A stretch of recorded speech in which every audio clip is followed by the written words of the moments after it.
Y nació la reforma educacional y cambió el sistema educativo y esto es un proceso. Y en ese proceso los estudiantes, lo que hemos dicho es que lo que estamos exigiendo no es solamente que el Estado nos provea un sistema distinto, sino que queremos construir ese sistema distinto. Cuando se habla de esta idea, y yo creo que ahí los estudiantes secundarios de la ACES dieron en el clavo en un concepto que era esta idea del control comunitario. Y el control comunitario entendiendo como la educación no es un proceso industrial, la educación no es la generación de un producto, y por eso también genera tanto ruido cuando hablamos de calidad, porque el concepto de calidad viene de la industrialización. Viene de un proceso que cumple y que chequeamos cumpla todas las etapas de producción y tenemos un producto de calidad que cumple con esos estándares. La educación no es eso, y por eso nos oponemos al sistema de medición que existe actualmente, el CIMSE, la PSU, porque pareciera ser que para este modelo de competencia lo que se necesita es más bien un ranqueo para poder hacer comparaciones. Esos son los incentivos que existen hoy día en el sistema educativo a la enseñanza, un sistema de competencia.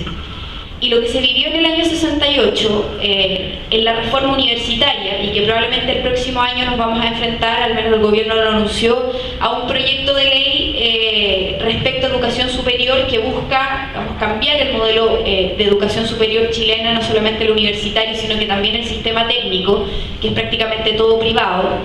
Y en ese proceso, lo que se vivió el 68 y de lo que yo he podido leer y he podido conocer también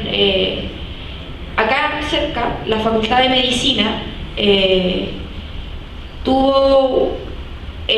además tuvo la fortuna de contar con autoridades que quisieron vivir ese proceso a concho, que quisieron impulsar cambios antes de que se promulgaran esas leyes. O sea, la Facultad de Medicina y la Universidad de Chile y también la Universidad Católica y también la Universidad Valparaíso fueron universidades que fueron pioneras y buscaron cambio antes de que se promulgaran esas leyes. En ese proceso donde había un empoderamiento de la comunidad, donde empezó a ejercerse, no porque el Estado o el gobierno de turno lo dictaminara así, sino porque había un control comunitario de la instancia educativa.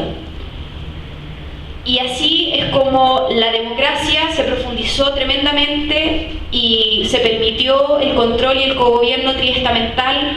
por parte de funcionarios y estudiantes académicos, que es una pelea que estamos dando hoy día también en las universidades. Así se permitió y se creó todo un sistema para que la comunidad y los funcionarios de la institución, los trabajadores de la institución también se pudieran formar, y así habían cupos en la Facultad de Medicina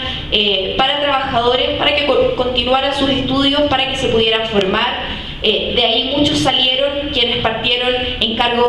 administrativos o incluso haciendo el aseo, terminaron siendo enfermeros, enfermeras, médicos, porque se entendía el proceso educativo no como un bien de consumo y no como un negocio. Y hoy día, lamentablemente, lo que vemos en las instituciones educativas es una relación absolutamente clientelar, donde cuando pasa algo en la facultad parece más pertinente ir al servicio al consumidor que conversarlo en tu consejo, en la instancia de organización, de deliberación colectiva donde podemos resolver los problemas. Entonces, este es un proceso. Y hay algo que me gustaría rescatar y que también está en esa columna que escribí, que en ese proceso lo más relevante no es la consecución del proyecto de ley, no es la entrega de recursos, no es la aprobación del Parlamento, porque el cambio radical y profundo de transformación del sistema y del modelo no es una cuestión que se haga por aprobación, sino que es algo que se toma, y es algo que se crea, y es algo que ponemos nuestra capacidad creativa como seres humanos y nuestro trabajo en función de cambiar el ordenamiento de la sociedad actual. Entonces, en ese proceso en el que estamos hoy día, logramos este año, es un proyecto que está en curso en el Parlamento, la derogación de artículos del DFL2 que prohíbe organización, que prohíbe participación de funcionarios y de estudiantes en los gobiernos universitarios, específicamente en las universidades privadas, en CFT. O sea, una cuestión que podría avergonzar a cualquier persona, supuestamente estamos en una democracia, que exista todavía artículos de ley que prohíben expresamente la participación, es una cuestión, o sea, aberrante. Estábamos en el -10 y tal vez si es que esto se aprueba, y me tocó ir a presentar a la Comisión de Educación, aún así habían voces que se espantaban. ¿Pero cómo? ¿Pero cómo vamos a permitir que participen los funcionarios y los estudiantes en las decisiones que les competen a ellos mismos y que van a determinar lo que se vive al interior de esa propia comunidad? Y aún así eso no es garantía. O sea, que se apruebe ese proyecto de ley no es garantía de que al día siguiente o al año que se le da a esas instituciones vaya a cambiar. No por eso va a ser menos restrictiva la universidad, pero es una posibilidad. Y esa posibilidad hay que tomarla. Y construir, y levantar organización, y en eso es fundamental. Y por eso el movimiento estudiantil no es un actor pasajero, ni lo va a ser, ni puede serlo. No porque el próximo año se zanje una reforma universitaria, ok, nos vamos para la casa, empezamos ahora la educación, porque no se trata de eso. Se trata de una construcción que es cotidiana, que es el proceso interno que estamos viviendo hoy día en las universidades. Es la pelea contra el subcontrato que estamos dando en la Chile, en la USACH, es lo que ganó la UPLA hace un mes atrás, de poder tener elecciones triestamentales y poder tener, que todavía no es aprobado, esperamos que sea aprobado por el Parlamento, porque como pasan por proyectos de ley, ahí va a haber un escándalo también respecto a cuál es el ordenamiento que va a tener este nuevo sistema de educación. Y este es un proceso, y insisto de nuevo, la palabra proceso, porque el movimiento estudiantil de ahora en adelante lo que tiene que hacer es fortalecerse, es consolidar sus instancias de organización, es que esa marcha y esa gente que salió a la calle vuelva a su universidad, vuelva a su colegio, vuelva a su SFT y se organice, y levante centros de estudiantes, y levante sindicatos, y levante toda organización que permita seguir construyendo esa nueva educación, porque al final el proceso es bastante más importante que el proyecto de ley o ese resultado parcial o esa mesa de negociación que tal vez podríamos ir a hacer lobby parlamentario, tal vez podríamos ir a sentarnos con todos los partidos políticos a pedirles un poquito